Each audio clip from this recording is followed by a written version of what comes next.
Mas agora sim, retomada a conexão com o professor Spencer Hartmann. Boa tarde, professor. Seja bem-vindo ao Quarentena CBN. Boa tarde, Vitor. Boa tarde à sua equipe, aos internautas. Mais uma vez, obrigado pelo convite. Muito bem, professor. Como eu fazia, né, toda a introdução nesse momento, a gente já conversou outras vezes, a gente já teve essa oportunidade de bater um papo, seja pela live do Instagram, seja também aqui no programa da CBN Recife no 105,7, mas hoje a gente queria também trazer essa reflexão de momento. Assim, a população, a gente tem visto, a gente passou lá no início, né, a gente já está indo para a 4ª semana de isolamento social, mas lá no início houve um atendimento a essas orientações das autoridades de saúde, um atendimento muito maior por parte da população, só que ultimamente, por questões diversas, sejam elas ideológicas, sejam elas de preocupação mesmo financeira, enfim, essa retomada espontânea, entre aspas, não muito espontânea, mas a gente vai desdobrar isso, de volta às atividades. Claro, trazendo aqui para reflexão para o senhor, o que leva então a população a resistir a essa orientação das autoridades sanitárias de ficar em casa, doutor? Inicialmente, Vitor, eu identifico um fator psicológico que é muito dominante e natural no ser humano, que é a negação. E quando você passa por regime de confinamento e de grande estresse, a gente insiste na negação. A gente tem um nome, inclusive, científico para isso em neurociências, que se chama Dunning-Kruger. As pessoas que estão em regime de negação, elas sofrem de uma distorção cognitiva. Elas se acham muito competentes para avaliar a realidade e isso compromete o senso crítico e o bom senso. Podemos dizer que o vírus da ignorância, ele infecta mais a inteligência e nos expõe mais ao risco e ao perigo do que simplesmente o que as pessoas estão tentando fazer, talvez por movimentos, lógico, compreensíveis de necessidade de sobrevivência. Se nós optarmos, como estamos tentando fazer agora, por uma verticalização do isolamento, que implica dizer as pessoas irem saindo como estão fazendo, nós não teremos suporte para poder, digamos, acolher o número de adoecimento que vai ser muito superior do que a gente está podendo estimar. Uma razão simples para isto é a seguinte: nós precisaríamos, para um isolamento vertical, que é o isolamento que as pessoas estão querendo fazer, saindo de casa, negando a realidade, no mínimo de 80% da população saudável. Isto implicaria 160 milhões de brasileiros saudáveis. Somente que quando você vai fazer um estudo mais aprofundado, dentro desses 80%, nós temos categorias de grupos de risco.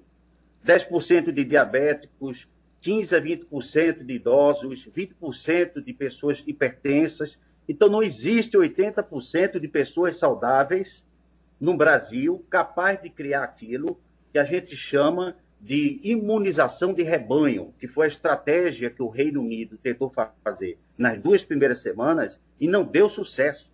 Inclusive, o primeiro-ministro da Grã-Bretanha está contaminado pelo coronavírus. Então, nós não temos como agora liberar as pessoas, isso é muito grave. Nós temos que optar pelo isolamento horizontal. O que significa isso? O isolamento radical. Para você ter ideia, a estimativa em um ano daqui para frente é de nós termos 80% de infectados no Brasil, o que implicaria também 160 milhões de pessoas infectadas em um ano. Se nós considerarmos, segundo estimativa da OMS, que dentro desses 80%, 15% são pessoas que vão ser acometidas por sintomas graves, nós teríamos aí mais ou menos 22 milhões a 25 milhões de pessoas precisando do suporte, digamos, das estruturas hospitalares, que nós não temos esse quantitativo absurdo de leitos disponíveis, o que levaria certamente aí para uma outra situação muito grave. Outros estudos mostram que 40% das pessoas hoje que estão internadas são pessoas inferiores na faixa etária de 55 anos, pessoas abaixo de 55 anos. Se nós optarmos pelo isolamento vertical, que é esse liberativo, que as pessoas estão negando a realidade, subestimando a realidade, começando a sair para as ruas, o que vai acontecer? como é um vírus de alta propagação, muita gente fica com essa ideia fixa de não, mas não é tão contaminador, do tipo, o grau de letalidade é de 2%. Se você pega 2% em 100 pessoas, são 2. Mas se você pega o H1N1, que daria letalidade de 10%, em 100 são 10. De fato, o H1N1 seria mais letal 5 vezes do que o coronavírus, teoricamente. O problema, quando a gente vai fazer pesquisas em larga escala em saúde pública, a gente usa o que a gente chama de número absoluto de contágios epidemiológicos. O que implica dizer isso? Como o vírus, o coronavírus, é de altíssima propagação, 2% em 10 milhões é muito superior do que o H1N1 poderia, digamos, contagiar essas outras pessoas. Então, o reforço dos cuidados devem ser redobrados. Isso aconteceu na Itália, que subestimou, digamos, a letalidade em termos de número absolutos. Se pensou apenas em termos de contágios locais. Algumas cidades da Itália, por exemplo, ainda saíram na frente, pequenas vilas, onde 3.000, 5.000 pessoas de população bloquearam as fronteiras, fecharam a cidade e fizeram o que é muito importante, testagem em massa. A gente não pode fazer isso, porque temos um país de dimensão continental, de áreas de difíceis acessos, com uma multicultura, então, comportamental. Então, as pessoas precisam revisar que este é o momento, e uma súplica que eu faço aqui, como representante também das ciências relativas à saúde pública, para que as pessoas revisem seu comportamento de negação e não subestimem o coronavírus, porque nós poderemos ser um dos países mais vitimizadores da infecção do coronavírus no mundo. Se um país como os Estados Unidos já chegou a esse descontrole, um colapso do seu sistema de saúde, o que não dizer do Brasil daqui a 2, 3 meses? Então, a situação é muito grave e a opção pelo isolamento, eu diria, horizontal, que é o radical, não saia de casa a não ser por necessidades de outra natureza, tem que ser seguido e obedecido. As autoridades que precisam ser respeitadas são as da ciência. Nós não podemos seguir modelos falidos e enlouquecidos, seja por autoridades políticas ou de outra segmentação sociocultural, porque elas não estão credibilizadas para poder aferir o perigo e o risco da exposição de massa quanto a essa questão do contágio do coronavírus. Estamos diante de um fenômeno atípico que não foi mensurado. Países como Singapura e Taiwan, por exemplo, eles tiveram controle porque eles não subestimaram a epidemia que eles sofreram do SARS em 2002. Eles criaram comitês de crise pandêmica. Eles estudaram e se prepararam para esta situação. Então, eles têm controle térmicos, eles têm selos nas roupas que identificam estados febris, eles têm algoritmos que podem mensurar pessoas infectadas. Nós não temos nada disso, de muito longe de termos. Então, a única ferramenta que dispomos para uma disseminação destrutiva que poderemos sofrer com esse risco que a população está assumindo por negação e ignorância quanto às informações científicas, podem nos trazer, digamos, desagradabilíssimas surpresas para o destino do país. Só para você ter ideia, Victor, e terminar a minha fala nesse momento, na Itália, hoje se enterra mais pessoas do que se enterrou em tempo maior na Segunda Guerra Mundial. Os idosos que estão sendo enterrados foram os idosos que sobreviveram à Segunda Guerra Mundial. Então, nós não podemos subestimar essa situação que estamos a vivenciar. E os números estão comprovando. E nós temos aqui no Brasil uma outra situação gravíssima, que é de subnotificação dos casos de infecção. Se nós já temos mais de 2.000 mortes no Brasil, isso vai acelerar daqui para frente. E se não houver o controle radical das pessoas ficarem em casa e obedecerem às orientações da OMS ou das autoridades científicas, nós teremos gravíssimos problemas, inclusive do colapso.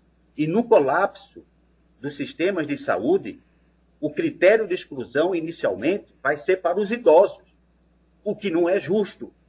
Porque muita gente, conforme está sendo comprovada, está morrendo, por exemplo, na Itália, poderiam ter sido salvas, porque o sistema não teve como poder acolhê-los. E tiveram que fazer aquilo que é muito doloroso para um profissional da área de saúde.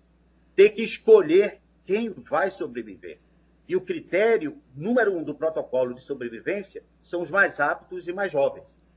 E aí a gente está, digamos, assinando, chancelando criminosamente, digamos, o assassinato de uma grande massa populacional de idosos.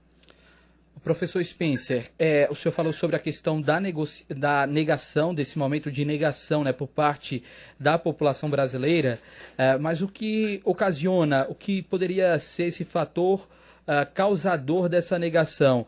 Claro que são alguns, né, que a gente poderia levantar, mas na sua opinião, qual tem sido o mais forte nesse momento em que a gente percebe uma negação maior por parte da população? Porque, volto a dizer, a gente está indo para a 4ª semana de isolamento social e a gente está na 4ª edição aqui do Quarentena CBN, e eu me lembro que as 2 primeiras semanas foram de ruas vazias quase que na totalidade, e a gente via um atendimento muito maior por parte da população às orientações das autoridades de saúde. Só que de 2 semanas para cá, a gente vê um movimento muito maior de volta.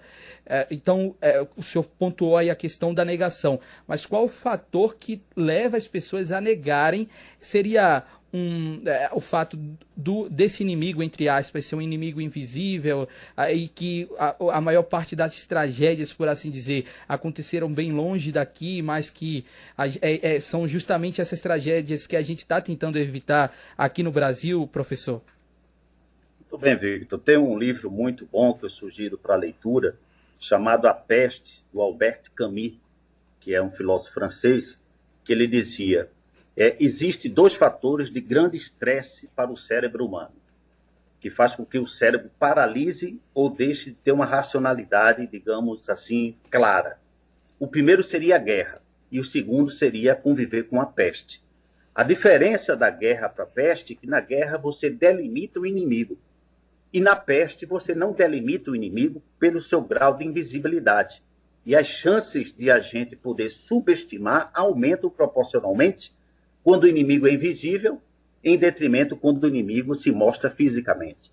Então, eu acho que tem um fator histórico, que é a primeira vez que o Brasil passa por uma experiência pandêmica dessa natureza, excluindo o fenômeno da gripe espanhola em 1918 a 1919, somente praticamente se concentrou ali no Alto Tietê, em São Paulo. Nós, tirando essa questão que não temos experiência histórica, nós temos a questão cultural e comportamental. O povo brasileiro, normalmente, não é um povo disciplinado. E nós não somos um povo coletivista. Por exemplo, o que está dando certo na Ásia, no controle da epidemia, como aconteceu em Singapura, Taiwan, na Coreia do Sul, agora a China evoluindo bem, Japão começando a ter iniciativas bastante significativas no controle epidêmico, é que são pessoas que trabalham em grupo. Elas têm uma noção de consciência pública maior do que a gente. A gente desconsidera isso. Então, nós não temos um comportamento nesse sentido doutrinado a pensar no coletivo. Eu estou com vontade de sair e vou lá. A gente não pensa, eu saindo estarei colocando alguém em risco. Então, existe um componente cultural que as pessoas no Brasil normalmente não são disciplinadas, não têm um pensamento coletivista, não têm na sua formação histórica e social experiências dessa natureza. Então, quando passa o susto, como acontece com o brasileiro, ele volta a cometer o erro. Então, tem esse componente cultural também que está sendo afrouxado. Outra coisa também é que existem muitas pessoas, circulam muito na internet, informações que banalizam, minimizam o risco e o perigo do contágio do coronavírus. E, naturalmente, casando a disposição do brasileiro, que é festivo, voltar para a vida normal, e levar as coisas como normalmente a gente leva, digamos assim, indisciplinadamente, então é um casamento muito perigoso. Então eu vejo que tem um fator cultural, comportamental. Fora isso, mesmo que a imprensa esteja fazendo um trabalho brilhante na disseminação de informações, sempre ali esclarecendo, o impacto que tem na maioria dessas pessoas não é um impacto de alerta, é um impacto de incômodo reforçador da negação. Em vez de que as pessoas levem a sério, enfrentem a realidade como tal, a gente fantasia. Então a gente tem por característica também cultural fantasiar, gerar fábulas sobre a realidade, que reforça aí, no caso, o comportamento de negação. Professor Spencer, quem participa com a gente aqui da conversa também é o Vitor Araújo, meu xará. Inclusive, o livro que o senhor acabou de citar, né, A Peste, o Vitor Araújo me passou ontem pelo WhatsApp. Não tive a possibilidade ainda de ler, mas o próprio já leu. Inclusive, foi assunto, né, da entrevista que o próprio Vitor fez com a Literária na última sexta-feira, e até ele abordava. O Vitor participa aqui da nossa conversa, Vitor. Boa tarde, professor. Boa tarde a todos novamente. É muito interessante o livro A Peste do Albert Camus, porque é impressionante como um livro escrito em 1947 pode, né, nos trazer um paralelo tão significativo a ponto de você, em meio à leitura, pensar que você está lendo uma crônica dos tempos atuais, né? Guarda muita semelhança, claro. E eu acho que tem um aspecto aí que também, professor, chama a atenção e que está presente lá no livro, que são essas disputas de narrativas, né, a respeito do que está acontecendo. O senhor citou agora há pouco algumas figuras públicas que estão reforçando essa ideia negacionista. Né? E no livro existe uma passagem que está lá o prefeito, né, da cidade empesteada, e você tem dois grupos de médicos. Né? Ali, no caso, seriam dois grupos de médicos. Um que dizia que era preciso ter muita cautela para dizer o que era, né? Inclusive com medo de dizer o nome peste, né?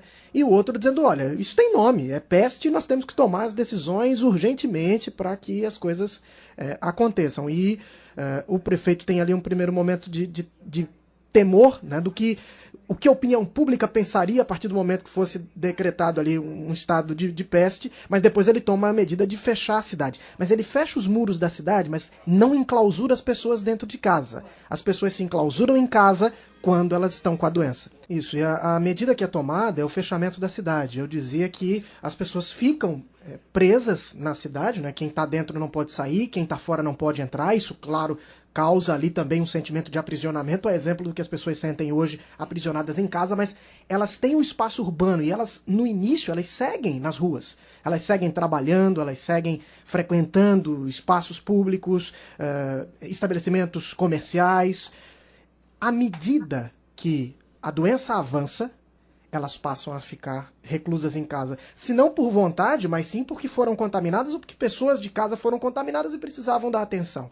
Né? E se sentiam, algumas, extremamente agredidas quando a autoridade médica entrava na casa, identificava a doença, diagnosticava a doença e retirava o doente para uma ala de cuidado médico e deixava os demais em quarentena, presos, enclausurados em casa. Mas o que eu quero dizer, trazendo aqui esse aspecto, professor, é que nós estamos tratando, né, a doença a partir de dois aspectos. O primeiro, essa disputa de narrativas entre um grupo que, como o senhor afirma que a ciência mostra que o correto é fazer esse isolamento, e um outro grupo que diz, não, devemos ir todos às ruas, já temos até um pretenso tratamento, um remédio potencial e que pode resolver todas as coisas. E as pessoas ficam em meio a essa narrativa, essa disputa de narrativas.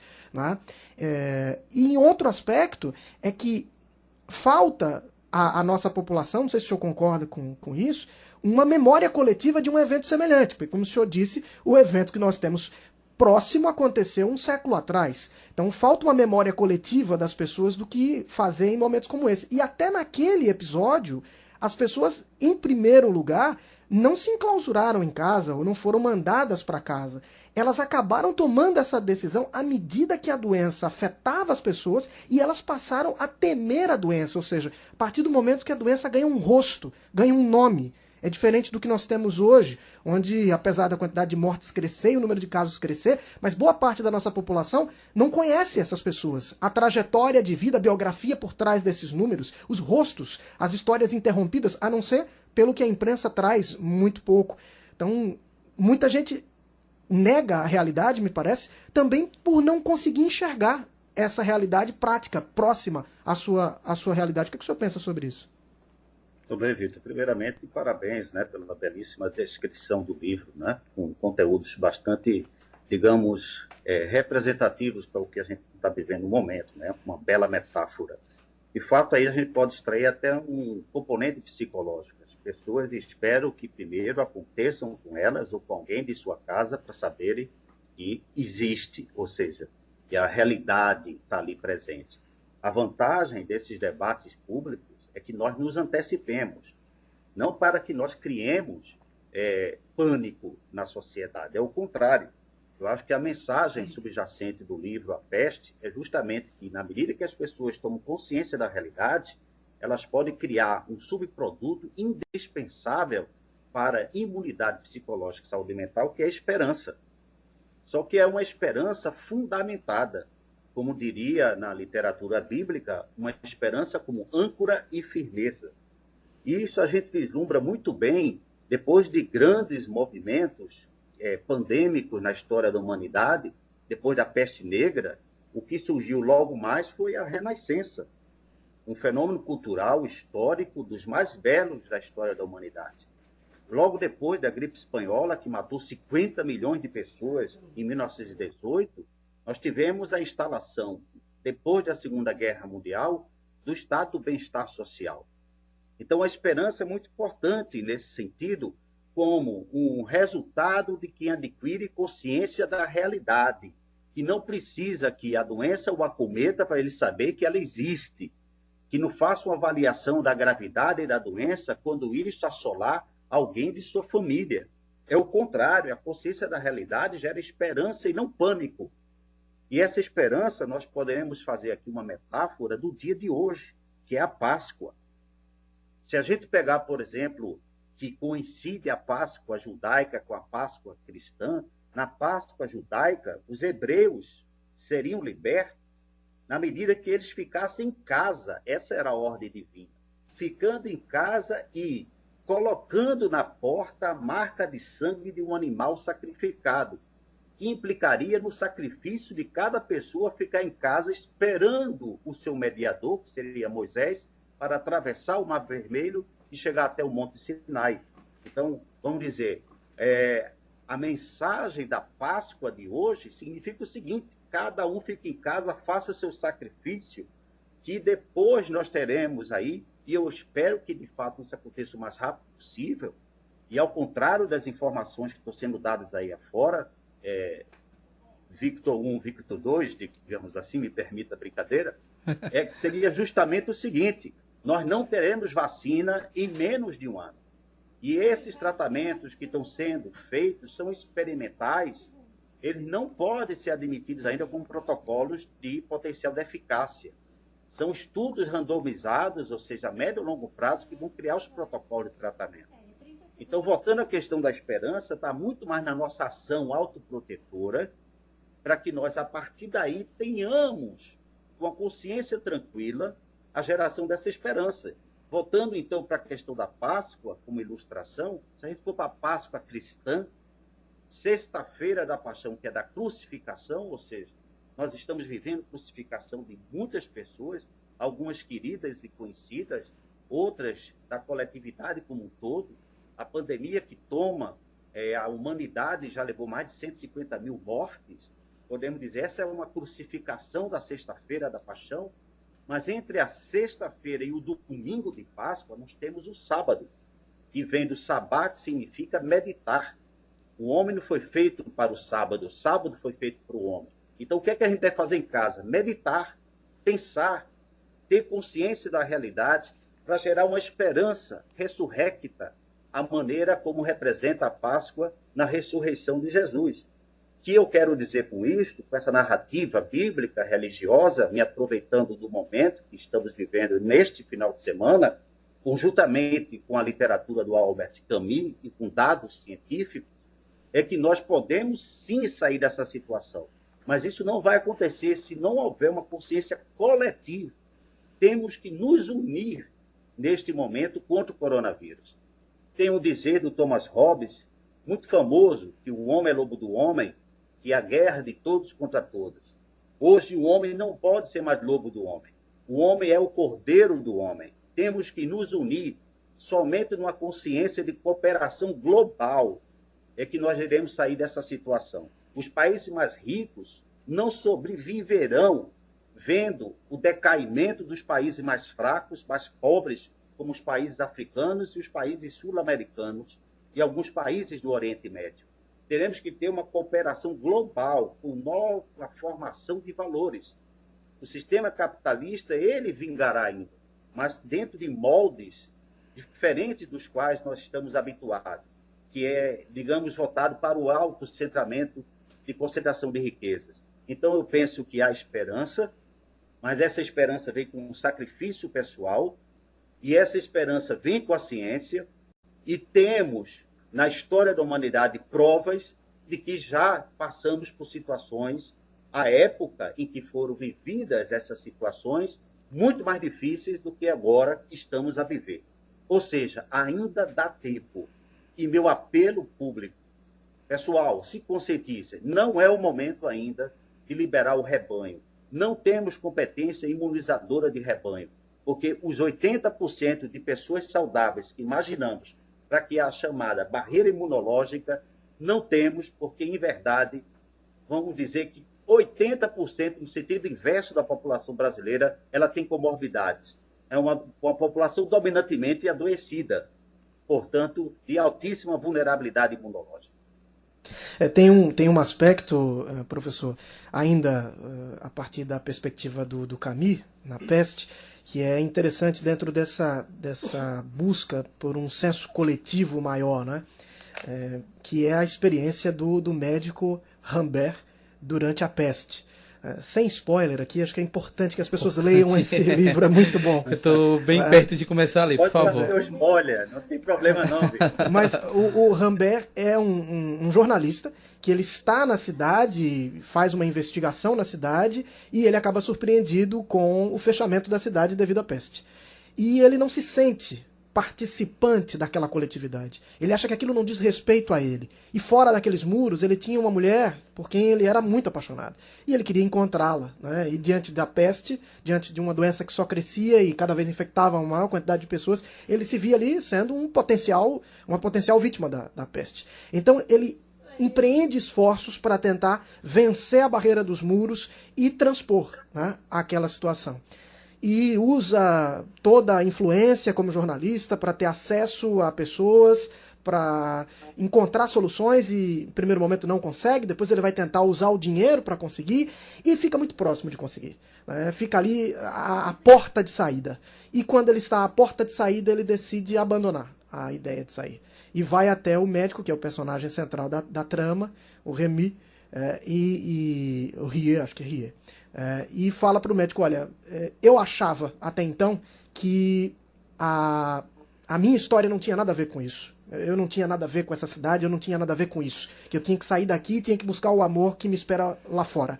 Mas não, pelo tempo que eu estou aqui, eu entendo que agora eu também faço parte disso aqui, eu quero continuar aqui para tentar colaborar com vocês nessa luta que todos estão empreendendo contra a peste. Então ele muda de opinião e decide ficar. E aí a minha pergunta para o senhor é, professor, o senhor acredita que essa experiência constrói esse sentimento de coletividade, ou possa construir esse sentimento de coletividade? Sim, Vitor, muito bem colocado também, porque eu penso que isso deu certo em Singapura, em Taiwan, deu certo na China, na Coreia do Sul, porque esses países têm uma tradição de comportamento mais coletivista. O mundo ocidental foi muito atravessado pelo capitalismo, principalmente selvagem, logo no seu nascimento, e isso criou uma cultura hiperindividualista. E o senso crítico coletivo ficou bastante arrefecido. Então a gente precisa resgatar esse sentido coletivo, como eu falei, da cooperação global, de chegarmos numa cidade e percebermos que a realidade da peste ela é concreta e nos perguntarmos no que eu posso colaborar. E o que está sendo posto para a maioria da população não é a exposição como está sendo feita para os profissionais de saúde que estão sendo absurdamente acometidos, vítimas. E esses sim devem ser lembrados no futuro como nossos heróis, sem uma denegação de somente importância às outras celebridades de outras áreas, né, midiáticas, do mundo futebolístico, esportivo, seja o que for, mas nunca se deu tanta importância aos profissionais de saúde e tanta importância aos hospitais, que são os mais castigados e os mais enganosamente publicados pelas demagogias políticas. Sempre colocar o foco na saúde e na educação, e a gente vê agora a importância das universidades públicas, porque são pesquisas, é ciência que tira o homem da lama. Vemos agora a importância, de, em vez de estarmos construindo estádios como elefantes brancos, termos investido em hospitais públicos. Eu faço parte de um hospital que é centro de infectologia no Norte-Nordeste, que é o Hospital Oswaldo Cruz. E é uma pena você atravessar a física centenária, degradada, em detrimento, quando você passa ali por São Lourenço da Mata e vê a Arena de Pernambuco, aquele elefante branco exuberante, fazendo o pão e circo do povo na sustentação da falsa sensação de sentido ou participação coletiva. Eu acho que a gente tem que reinterpretar, sim, a nossa função social, de cidadania e de coletividade. E eu me remeto a um pensamento de Fernando Pessoa, muito interessante, quando ele coloca: o que é tudo, senão o que de tudo eu penso. Ou seja, a minha realidade, ela está circunscrita ao modo como eu a interpreto. Se eu refaço as minhas crenças, eu posso amplificar meus horizontes ou reduzi-los. Como diria Wittgenstein, um outro filósofo austríaco, os limites do meu mundo são os limites da minha linguagem. Então, a gente deve investir em educação, em esclarecimento, em espírito coletivo, criarmos uma civilização com, digamos, uma vocação de cooperação global. E aí sim, a maneira como você colocou da personagem do livro, a gente ter justamente esse ponto de sustentação que me remete muito a Saramago no livro Ensaio à Cegueira, quando a esposa do oftalmologista diz: se você pudesse ver o que eu estou vendo, você preferiria permanecer cego. Eu diria o inverso. Nós estamos não podendo nos dar o luxo de ficar cegos diante de uma realidade tão caótica que se nos apresenta, caso nós fiquemos nesse comportamento letárgico e apático. Professor, a gente teve, né, a oportunidade de conversar durante a semana, acho que há 2 semanas mais ou menos, a gente conversou por live no Instagram, né? Para quem não sabe, durante a semana, de terça a sexta-feira, ali por volta das 7 horas da noite, todo dia tem ali um especialista, tem uma personalidade com quem a gente bate um papo tranquilo, um papo leve a respeito de um tema em específico, claro, todos voltados à Covid-19.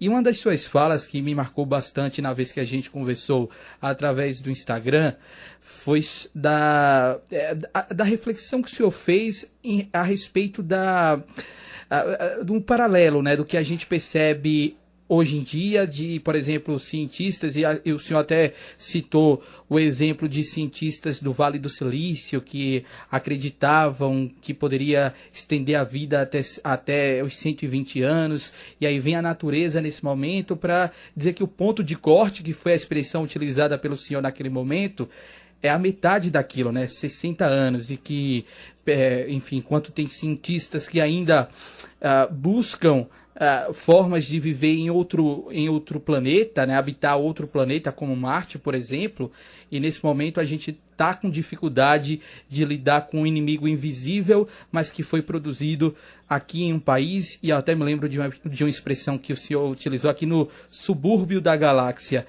É uma reflexão também para esse momento, né, de manter os pés no chão e também de refletir sobre o papel realmente do homem diante da natureza, não é isso, professor? Eu penso que seria uma tapa eclesiástica no rosto da vaidade humana, que em tempos de prosperidade leva as pessoas a uma euforia e um estado, digamos assim, alterado de consciência pela soberba. E eu acho que isso recoloca os gigantes de joelhos diante da evidência que ainda somos ignorantes sobre aquilo que nós acreditávamos ter controle e domínio total, que seria a natureza. Então, estamos sendo surpreendidos justamente pela realidade microbiológica porque nós cochilamos e acreditarmos que já tínhamos esse conhecimento total sobre as coisas.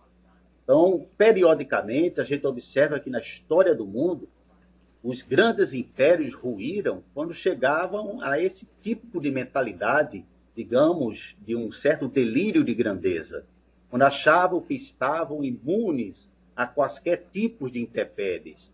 Os grandes impérios ruíram nos seus momentos álgicos, nos seus grandes momentos. Basta lembrar o Império de Roma, ele se degradou justamente no momento que eles tiveram fartura e bem-aventurança. Então, ao contrário do que estamos pensando, os investimentos que devemos fazer é na saúde, é na preservação da vida. A vida é o valor absoluto, está acima de tudo. Se nós não tivermos essa consciência de amar a vida, eu me lembro, certa feita, o ano passado, eu estava fazendo um aniversário, e eu apaguei a velinha, como de costume a gente faz, e eu me perguntava, por que nós apagamos velas quando estamos comemorando nossos aniversários? E acendemos velas para as pessoas que já se foram.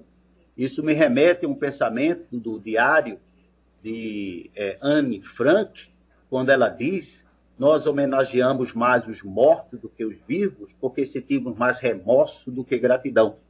Então, o que a gente vê é que o ser humano ele está sempre insatisfeito. Então, eu acho que isso recolocaria o ser humano, que eu não penso que haverá grandes mudanças comportamentais, que eu não tenho essa visão romântica sobre a humanidade, mas eu acho que a gente pode tirar lições, nem que seja por algum tempo, dos verdadeiros valores que devemos emprestar à vida. E, neste caso, a ciência, a arte, vamos dizer, a cultura, deve estar homenageando a vida, cuidando dos povos. Hoje é impossível você pensar no seu bem-estar sem você não poder levar em consideração a fome de um etíope, porque isso vai te alcançar em algum momento tamanho grau de interligação das coisas.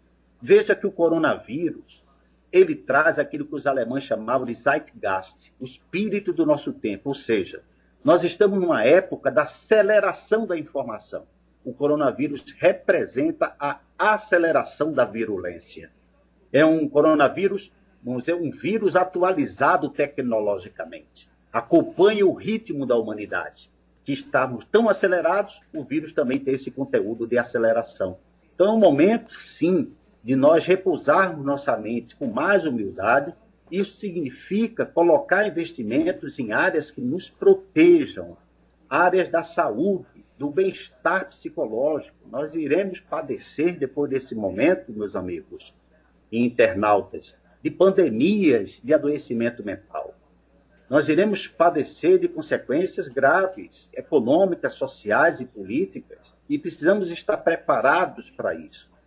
É como eu estava dizendo em outra entrevista, diga-me como tu enfrentarás teu confinamento, e eu direi como tu sairás do confinamento e estarás pronto para o mundo. E essa experiência de confinamento me relembra, no caso, a narrativa bíblica de Moisés, que significa também quarentena. 40 dias no Monte Sinai, meditando sobre os valores reais da vida, enquanto o povo se dispersava no culto do bezerro de ouro. Ou seja, nós estamos revalorizando o que deve ser o essencial para as nossas vidas. Quais são os bezerros de ouro que estavam dando tanta importância que hoje não faz muito sentido, como eu estava dizendo para um amigo meu há pouco tempo. O que adianta você ter um Jaguar na garagem se você não pode ter ar no pulmão? Então, eu penso que a gente vai poder, mais adiante, extrair algumas lições e espero que isso sejam convertidas em políticas públicas, reinvestimento em saúde, finalmente, estruturando hospitais, vendo que a natureza pode surpreender. Existem registros, catálogos que provam que há mais de 20 mil vírus circulando na natureza que ainda não encontraram hospedagem no corpo humano. Nós passaremos por outras epidemias e pandemias, e mais ainda agressivas, na medida que evoluímos imunologicamente, assim como um ladrão se sofistica concomitantemente à sofisticação do sistema de segurança, os vírus se sofisticam na medida que a gente se fortalece imunologicamente. Então a gente tem que investir E a gente tem que colocar a vida como valor absoluto de tudo. Eu acho que isso deveria dar assim, um tom de esperança e nós aproveitarmos esse momento de meditação e fazermos uma nova cultura. Isso é uma consciência coletiva do povo na eleição dos seus representantes políticos. Temos que acabar com essa cultura do coronelismo aqui no Brasil. O Brasil ainda vive essa ideia, como diria Nelson Rodrigues, de um país que tem um sentimento de vira-lata, de uma mera colônia que ainda não conseguiu transcender a si própria e ver o seu potencial, unir seu povo patrioticamente e representarmos as nossas lideranças políticas de acordo com as nossas reais necessidades. E isso exigirá uma grande transformação da nossa cultura, que ainda permanece capenga e muito individualista. Então, volto a dizer, sim, a maneira como eu citei anteriormente, é um momento de mudanças, quem sabe, para nos tornarmos melhor e fazermos um mundo melhor, pelo menos um Brasil melhor. Professor, a gente está chegando aqui na reta final, né, Vitor? Mas eu queria que o senhor, em rápidas palavras, se possível, eu peço desculpas ao senhor, mas é a questão aqui dos nossos horários, mas o senhor falasse um pouco sobre a percepção do tempo, né? Porque nós tivemos aí uma série de criações humanas que interferiram na nossa percepção sobre o tempo, aceleraram de tal forma a nossa percepção sobre o tempo que nos fez, inclusive, achar que nós não tínhamos tempo suficiente para refletir sobre a nossa própria vida e existência. E me parece que agora o coronavírus nos altera isso ao contrário, nos faz ter uma percepção que o tempo anda mais devagar. Eu não sei onde eu li isso esses dias, que se alguém quer saber exatamente quão rápido o tempo passa, sente numa cadeira num consultório médico, por exemplo, enquanto você aguarda ali e de repente você não tem algo para se entreter, você consegue ter uma noção ali de cada minuto daquele que você fica sentado de repente numa posição que não é a mais confortável. E parece que é exatamente isso que nós estamos vivendo, né, doutor? Eu penso que você avalia quando o indivíduo tem aproveitamento do seu tempo, quando ele tem um tempo disponível e não sabe o que fazer com ele. São nas horas vagas que você pode fazer revelação de caracteres da sua personalidade. Eu vejo muita gente padecendo no confinamento porque não sabe o que fazer com eles próprios, consigo próprios. Ou seja, nós não temos assim uma cultura de interioridade que ficou bastante, digamos, comprometida com a aceleração do tempo, com um tempo voltado somente para a produção, e não um tempo da meditação, da reflexão, do desenvolvimento pessoal, da inteligência emocional, da inteligência espiritual. Você vê a dificuldade que as pessoas têm hoje de parar um pouco, de se aprofundarem numa leitura. Eu quero reforçar a importância da leitura. A leitura desenvolve várias funções cognitivas e permite um tipo de afeto experimentalmente eficaz. Como diria Jacques Lacan, já que o confinamento leva-nos em função de eu não saber lidar bem com o tempo, e o tempo tem uma relação quando você não sabe lidar bem com ele, de desenvolver angústia ou alegria, Lacan dizia, angústia é o único sentimento que não mente. Então, se você está muito angustiado, se você está muito aperreado, que não seja por causas, digamos assim, justificáveis, porque você está com tempo de sobra e não sabe o que fazer com ele, é o momento de repensar a sua vida e ter um momento mais de interiorização, mesmo que você volte para o tempo acelerado que vai chegar em breve tempo na dinâmica da busca pela sobrevivência. Professor Spencer, muito obrigado por ter aceitado o nosso convite, muito obrigado por esse papo e por essa reflexão, professor. Comigo foi um prazer, um abraço para os internautas, espero ter contribuído aí com as informações. Um prazer em conhecer o Vitor Literata também, muito boas as seus aprofundamentos. E a você também, Vitor, parabéns pela iniciativa do programa. Muito obrigado, então, professor Spencer Hartmann.